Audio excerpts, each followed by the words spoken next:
Hey y'all, quick intro. I learned some things while changing out these sliders. Uh, Mainly take the chain off. Makes life so much easier. But make sure you watch all the way through and see some of the struggles that I had so that you don't have to do the same thing. All right, now back to it. Hey everyone, it's Spencer. Today we are going to be changing out the chain slider on my BMW F800GS. It's 2010. Should be the same for all 650s, 700s, and 800s though.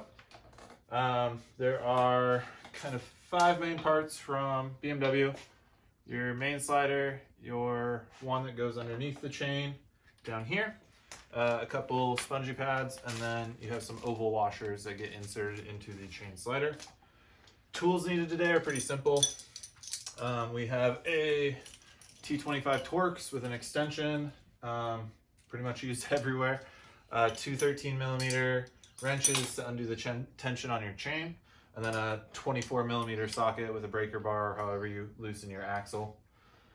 For reassembly of everything, a couple torque wrenches. I use a digital one for the axle at 100 Newton meters, and a smaller one for these bolts, which the spec calls for 4 Newton meters, or if you don't have one, tight should be enough. I'm also going to put some blue thread locker on them because one of them is underneath, and if that vibrates loose and falls on the chain, that could be not good. So should be pretty simple. Process for it, I will pull off the front sprocket cover, loosen up the axle and the adjusters, push the wheel forward. Once we have that loose, we should be able to pull the chain off and just set it to the side, and then be able to get to the 2 bolts on top and then 1 bolt underneath. To remove this bottom part, there's 1 bolt right here, kind of right in front of the rear brake rod. So should be pretty simple. Let's get to it.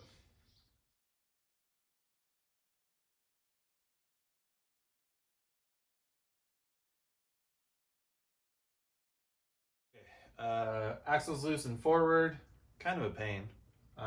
If you have an easily broken chain, it might be easier just to break the chain and pull it off. I didn't go that way. First we're going to pull this bottom one off, which again is a T25. It helps have it on an extension because it is kind of back there behind that brake rod. That is just the single bolt holding it on now. There is a captive nut on the backside, so you shouldn't have to worry about anything turning behind it.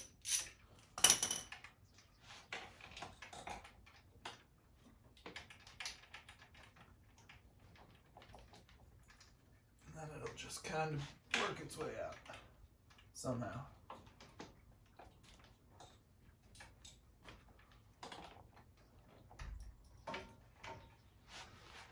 All right, that is gross.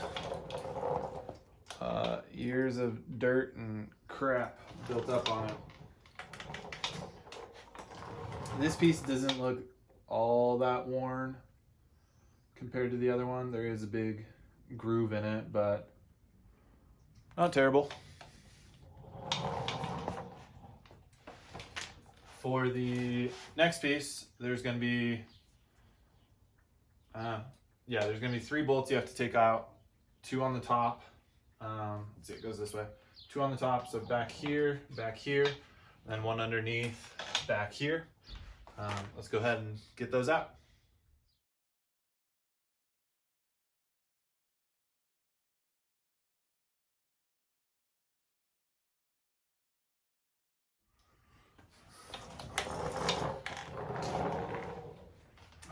All right, got everything out. It was kind of a pain again. The 2 bolts back up here had a bunch of dirt caked in them, so adding to the tool list a little right angle pick to just kind of pick that out, and I just used some liquid wrench to kind of get it out there. So looking at my slider, old one compared to new one, this still probably had a lot of life left in it, but if you look at right here, this hole is solid, and this one, it's kind of worn down. So that's probably a good 1/4 inch of wear. Probably could have left it going for a while. The ridge is still there. There's just a little bit of a groove worn into it. The bottom piece still looks great. So biggest piece of wear is this hump right here where it wraps back around the swing arm. Could have left it going for a while, but it's a fairly cheap part. I think I paid 45 bucks for the whole set. So we'll get it out. I'm gonna say it again. If you can break your chain, probably do that. It's kind of a pain in the butt to get this out with the chain around it. Same with if you want to remove your sprocket, do that. That would also make it easier. BMW does provide instructions on how to do this with the swing arm out, which clearly would be easy, but that's a pain in the ass too, and I don't want to do that. So we're gonna try and wedge everything back in, put the bolts in, get it all buttoned up, and should be rolling again. Real quick, one thing I forgot to mention, those little 2 foamy pads, look on your old one and see where they go. One goes on the top, one goes on the bottom here. It's just a stick-on adhesive that adheres to the part itself, not to your swing arm. I think that's just to dampen everything a little bit. So yeah, now we're gonna assemble.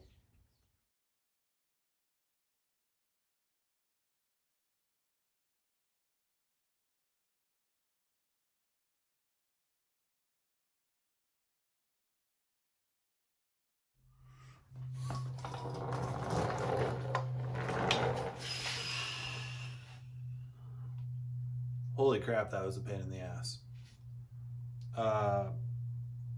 This top one is not fun to get to. If I were doing this again, I would definitely just break the chain. If you have a quick link on there, it is quicker than it'll be to try and get your fiddly extensions back there and find the hole with how dirty it is, and just break the chain. The other thing that would have made it easier is pulling off the chain guard here.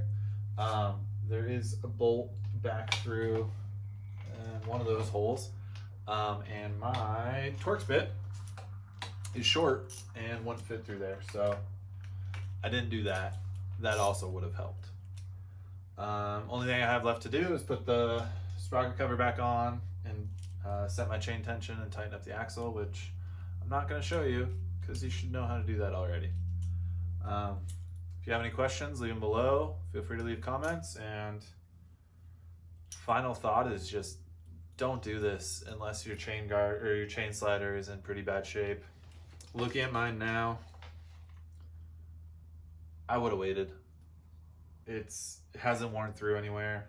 It was getting a little thin down here, but I could have easily gone another probably 5,000 or 10,000 miles on it. The bike has 41,000 something miles, and I'm gonna guess this is the original slider. BMW doesn't have a service limit for that. Just when it wears out, replace it. So